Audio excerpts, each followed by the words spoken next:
Welcome to Spooky TV, and today we are continue on the same conversation where we have yesterday. You can check back and see the previous blog about Chris Brown, Trey Songz, and those guys who are being accused, you know what I mean, of taking the pum pum from women, you know what I mean. And this morning when we wake up, you know what I mean, I go through some feedback with some of my associates, them, and you know one of the things where them I say, them I bring up the whole Bill Cosby situation and quail loads, and I say, Bill Cosby may have been impacted by women like that as well, who have basically infiltrated the Me Too movement, you know, and are weaponizing the movement to use against men, you know what I mean, to blackmail them and accuse them of some serious allegations. And me I think about the whole thing, and Quaaludes, which was the drug that was said to be used by Bill Cosby, allegedly.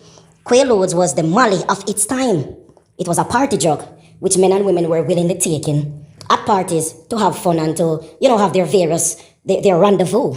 And then many years later, when the Me Too movement come about, the same women are now saying, oh, we were drugged, even though they willingly took the Quaalude from the celebrities back in the day. And that raised an eyebrow to me right now with this whole Molly thing. Molly is a popular drug in the United States, and Molly is now picking up on the Jamaican scene. And now, the irony is Molly is a party drug, and everybody, man, dog, and child, are used the Molly drugs right now, and nobody is saying, oh, it's a rape drug, except in Rick Ross's case, where he placed it in a song and said that he gave her Molly and she didn't know, and he lost a Reebok contract as a result of that. But for the most part, Molly has been accepted, and it is now trending into the Jamaican music industry, where artists like Intence, you know what I mean, and a few other young talents are endorsing Molly.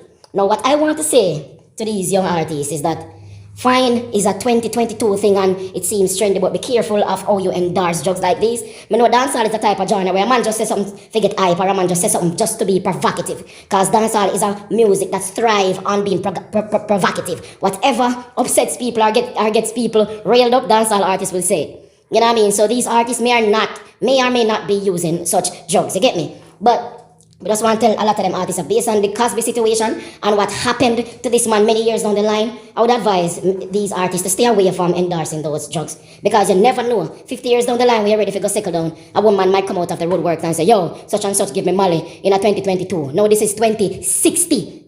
The year 2060. You know, no, this is the year 2060. And you know have to go to jail because you sing about Molly much year ago, and woman take Molly willingly and then come back 20, 40 years after and say you take advantage of her, you know what I mean? So me understand the world is smaller due to technology and social media and whatnot, and we Jamaicans have become very Americanized, you know what I mean? So I would advise the youth, you know what to take from the Americans, you know, and know what to reject. And this whole glorification of drugs and whatnot, I would advise a lot of the guys to stay away from the glorification of hard drugs, you know what I mean? A little weed and them thing they alright. You see me, weed don't do nobody nothing, but the Molly and them type of thing they avoid it, because me don't want a certain situation trickle down to us. And a couple of years from now, when some man feel kick back as a legend and enjoy the fruits of them labor, you hear woman come out from under the woodworks and say, oh, this artist that gave me Molly back in the day and whatnot, you know what I mean? So that's my 2 cents. You see me? As it relates to if the artist them do it, or if the artist them are take. I can't confirm or deny if Jamaican artists take the Molly or not. Me never seen a Molly on a Jamaican party or whatever. Maybe it's a thing where more uptown, you know what I mean? Maybe it's a youth party and they get to them. So me not see them think that they get to them, but maybe it's an uptown thing. You see me I say? But as me done say, dancehall is a music where just glorify anything where negative just to be a shock value. Not because them are do it or because them are promote it, but because it's a genre which thrives on ruffling feathers. I'm out.